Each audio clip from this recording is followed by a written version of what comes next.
Action.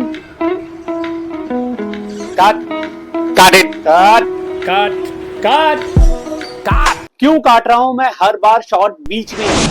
क्या गलती हो रही है हर शॉट में, बताऊंगा मैं आज के इस एपिसोड में। इसके बारे में जानना हर एक्टर के लिए जरूरी है और हर वो इंसान जो टेक्निकल फील्ड में काम करना चाहता है फिल्म या टेलीविजन इंडस्ट्री में, उसके लिए भी ये रीजन जानना जरूरी है। हाय, मैं हूं अमित झा और आप देख रहे हैं Ages Movie World, your gateway to fulfil your dreams. वो क्या चीज है जो हर शूट को बांध कर रखती है? जवाब है स्क्रिप्ट। स्क्रिप्ट है तो शूट है, स्क्रिप्ट के बिना प्रॉपर शूट हो ही नहीं सकता।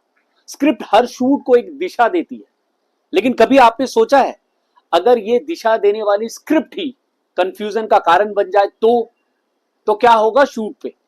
काट इट काट काट काट काट। यही होता है अगर दिशा देने वाली स्क्रिप्ट कंफ्यूजन का कारण बन जाए तो। कट। दरअसल एक राइटर स्क्रिप्ट को शब्दों में लिखता है और डायरेक्टर उन शब्दों को एक रूप देता है, एक विजुअल प्रेजेंटेशन देता है। लेकिन कभी कभी अगर राइटर के इन लिखे गए शब्दों के बीच के इंस्ट्रक्शन को अच्छे से नहीं पढ़ा जाए तो शब्दों के मतलब ही बदल जाते हैं। एक एग्जाम्पल याद आ रहा है मुझे, आज से कुछ 8-9 साल पहले की बात है। मैं उन दिनों अपने फैमिली कारण की वजह से बहुत बिजी था और मैं शूट नहीं करना चाह रहा था। मैं ब्रेक लेना चाह रहा था कुछ दिनों के लिए, क्योंकि मैं चाहता था कि अपने फैमिली कामों को प्रॉपर तरीके से पूरा करूं। लेकिन चैनल इंसिस्ट कर रही थी कि उस एपिसोड को मैं ही शूट करूं। तो फाइनली चैनल और प्रोडक्शन हाउस के प्रेशर में मैंने उस एपिसोड को शूट किया। नॉर्मली एक एपिसोड को शूट करने के पहले तैयारी में मैं जितना टाइम देता हूं उतना उस शूट पे नहीं दे पाया। जो लोग मुझे जानते हैं पर्सनली वो जानते हैं कि मैं अपने स्क्रिप्ट पे, अपनी कहानी पे मेहनत करता हूं। मैं कंफ्यूज कभी नहीं जाता सेट पे। लेकिन उस समय मैं अपनी कहानी पे उतना मेहनत नहीं कर पाया और उसके चलते मुझसे शूट पे एक ब्लंडर हो गया, जिसके चलते मुझे एक सीक्वेंस रीशूट करना पड़ा। गलती क्या हुई थी पता है आपको? दरअसल राइटर ने स्क्रिप्ट में कॉमा सेंटेंस में गलत जगह पे लगा दिया था और आप विश्वास नहीं करेंगे, इस कॉमा ने मेरे करियर को लगभग फुल स्टॉप ही कर दिया था। राइटर्स में स्क्रिप्ट में कुछ छोटे छोटे इंस्ट्रक्शन देते हैं, जैसे कॉमा, फुल स्टॉप। ये आप अगर उस इंस्ट्रक्शन को सही तरीके से नहीं फॉलो करेंगे तो लाइन का मतलब ही चेंज हो जाता है। अब मेरे इंसिडेंस में ऐसा हुआ था कि 3 शब्द का एक लाइन था, रुक मत जा। रुक के बाद एक कॉमा था, मत जा लिखा हुआ था। तो एक्टर ने इस लाइन को पूरे मूड में, पूरे इमोशंस के साथ परफॉर्म किया। रुक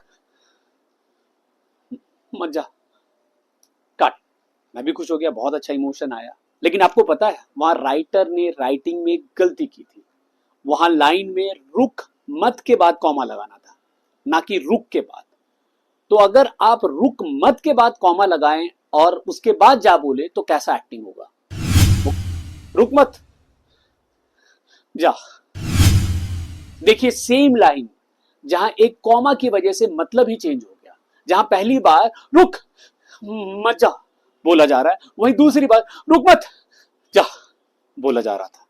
अब इस गलती का एहसास मुझे शूट के एंड में हुआ, जब मैं क्लाइमेक्स सीन शूट कर रहा था। मुझे उस समय रियलाइज हुआ कि इमोशन तो गलत हो गए और इस छोटे से कॉमा को नोटिस नहीं किया मैंने कि स्क्रिप्ट में ये गलती होगी। मैंने स्क्रिप्ट को 4 बार नहीं पढ़ा था, तो मैंने उसको पहले ही करेक्ट नहीं किया और इसके चलते मुझे उस सीन को वापस रीशूट करना पड़ा।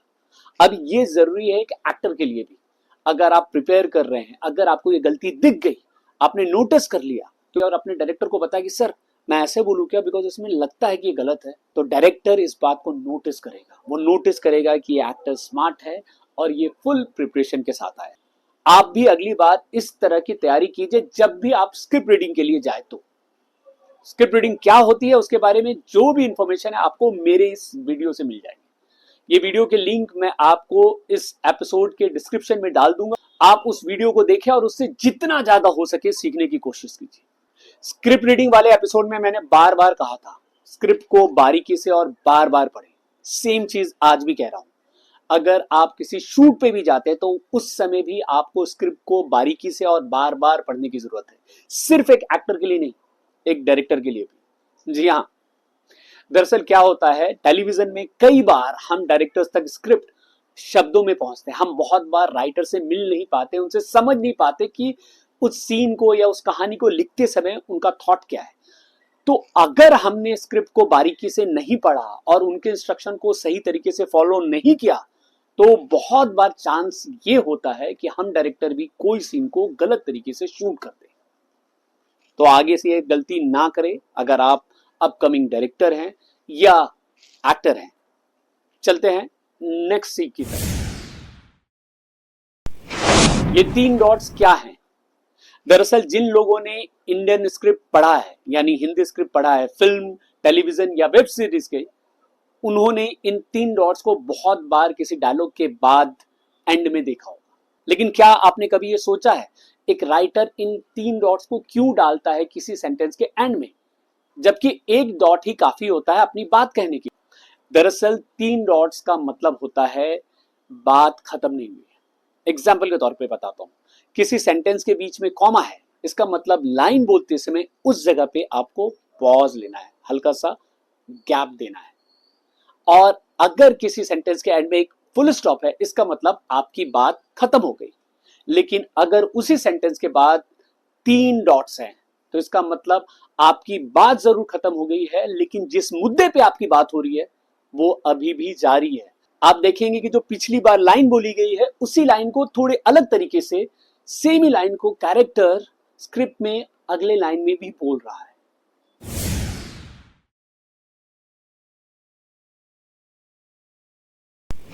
किसी लाइन के बीच के किसी शब्द को कभी कभी कोई राइटर बोल्ड कर देते हैं। इसका क्या मतलब है? इसका मतलब सिंपल है, आप जब भी उस लाइन को बोले, उस शब्द पे एम्फसाइज करें, उस पे जोर दे। एग्जाम्पल के तौर पे बताता हूं, जैसा कि आप देख सकते हैं कि लाइन लिखा हुआ है, तुम चाहते हो कि मैं खुद तुम्हें घर तक छोड़ दूं। अगर आपने इस खुद को बोल्ड लेटर को नहीं नोटिस किया तो आप नॉर्मली एक्टिंग करेंगे, तुम चाहते हो खुद मैं तुम्हें घर तक छोड़ दूं। लेकिन अगर आप बोल्ड को पढ़ेंगे और समझेंगे तो आप बोलेंगे, तुम चाहते हो मैं खुद तुम्हें घर तक छोड़ दूं। मतलब बदल ही गया, राइटर का मीडियम आप तक पहुंच गया और आपका वो एक्सप्रेशन ऑडियंस तक पहुंच जाएगा। एक्सक्लेमेशन, कभी कभी इस एक्सक्लेमेशन से भी कंफ्यूजन हो जाता है पढ़ने के दौरान स्क्रिप्ट को। दरअसल कभी कभी कोई राइटर एक्सक्लेमेशन को 1 बार, कभी कभी 2 बार, कभी कभी जरूरत पड़े तो 3 बार भी लिखते हैं। लेकिन ऐसा क्यों करते हैं? एग्जाम्पल के तौर पे समझाता हूं कि अगर 1 बार लिखा है तो कैसी एक्टिंग होगी, 2 बार लिखा है तो कैसी, और 3 बार लिखा तो कैसी। मान लीजिए मेरे नाम के बाद एक एक्सक्लेमेशन है, तो आप मेरा नाम इस तरह से बोलेंगे, अमित। अगर 2 है अमित, और अगर 3 है अमित। सिंपल है, आपको अपने जोर को, अपने सरप्राइज को और बढ़ाना है और बढ़ाना है। ये एक्सक्लेमेशन से राइटर आपको बता रहे हैं।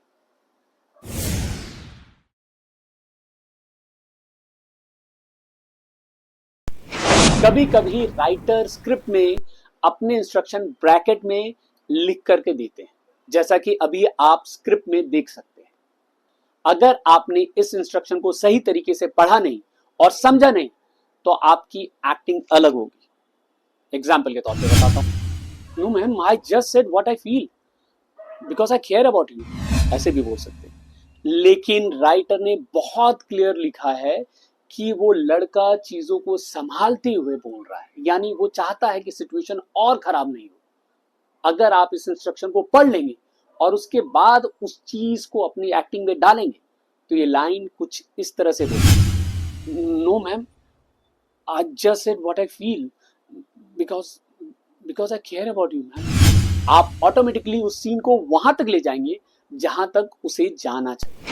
अभी तक इस एपिसोड में जो भी चीजें मैंने बताई हैं, उन चीजों का ध्यान आपको तब भी रखना है जब आप कोई ऑडिशन दे रहे हैं तो। हालांकि ऑडिशन कैसे दी जाए और उसके लिए क्या क्या तैयारी करनी चाहिए, इससे रिलेटेड ये वीडियो मैंने पहले ही बनाया है। आप चाहे तो वो वीडियो फिर से देख सकते हैं और उससे अपने ट्रिक्स सीख भी सकते हैं।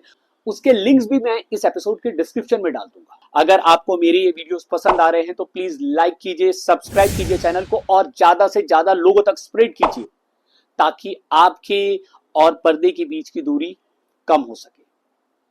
Now keep trying hard until you succeed.